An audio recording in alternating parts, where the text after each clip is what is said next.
Bismillahirrahmanirrahim. On a vu la première question, si norme de U est inférieure à 1, alors 1 moins U est inversible et que son inverse est sigma d et n. Donc on va montrer dans cette vidéo, la deuxième question, on va montrer que l'ensemble des isomorphismes F de Banach avec EF, deux espaces de Banach, est une partie ouverte de L de EF. Donc la deuxième question. Montrons que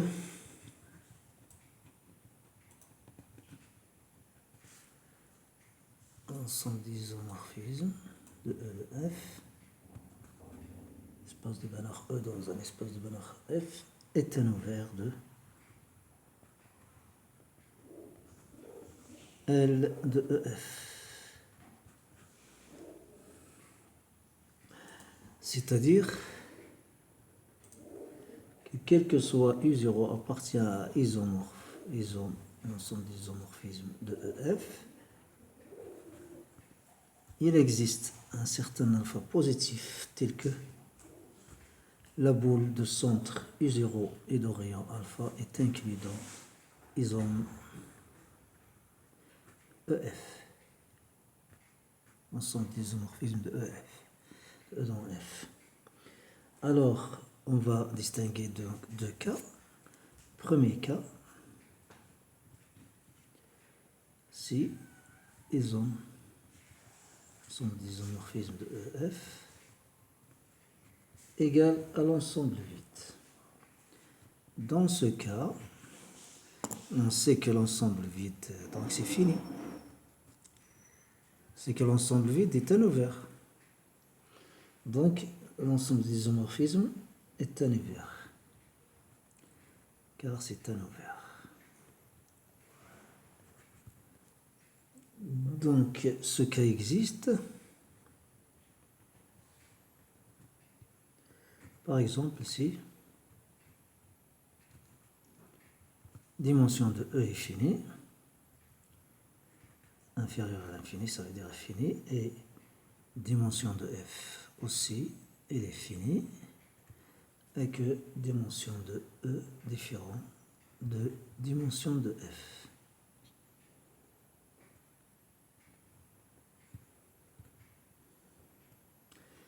On passe au deuxième cas.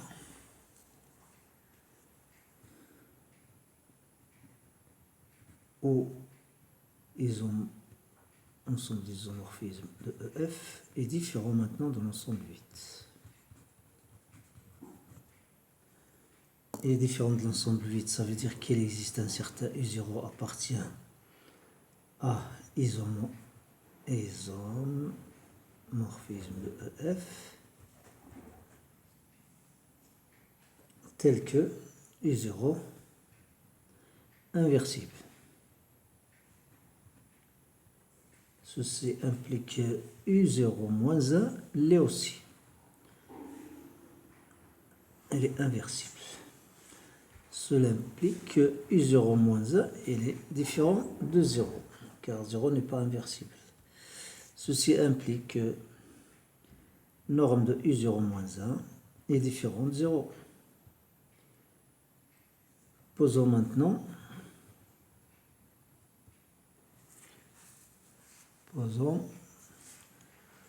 U0 moins 1, U égale 1 moins V.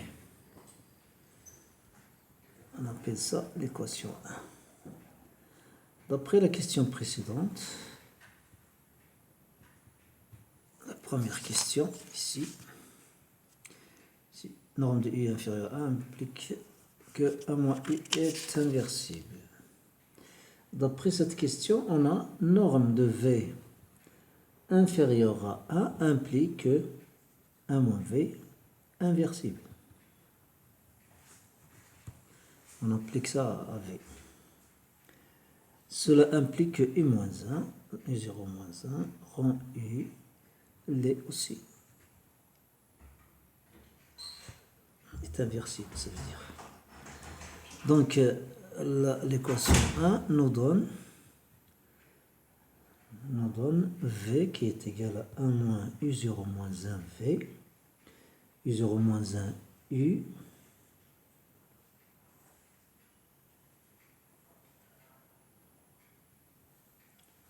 U0 moins 1 U, qui est égal, on peut écrire 1 sous forme de U0 moins 1 U0, élément neutre, moins U0 moins 1 U, qui est égal à U0 moins 1 U0 moins U. Cela implique que norme de V qui est égale à norme de U0 moins 1 U0 moins U qui est inférieur ou égal bien sûr à U0 moins 1 en norme et norme de U0 moins U.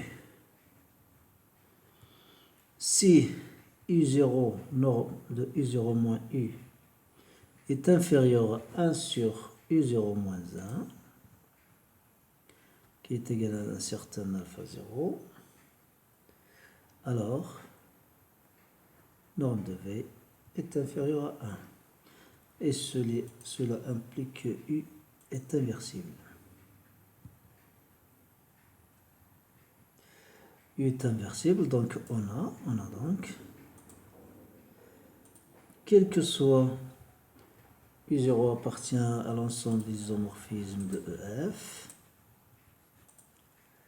il existe un certain alpha positif avec bien sûr 0 inférieur ou égal à alpha inférieur à alpha 0, tel que la boule de centre U0 et d'Orient alpha est inclus dans l'ensemble des isomorphismes de EF.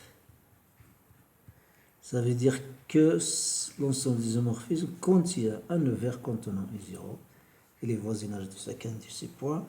Donc, isomorphisme, bien sûr, est un nœud vert.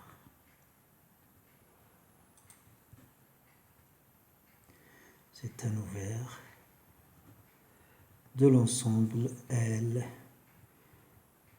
EF qui est de Banach. Et à la troisième question dans la prochaine vidéo, Inch'Allah.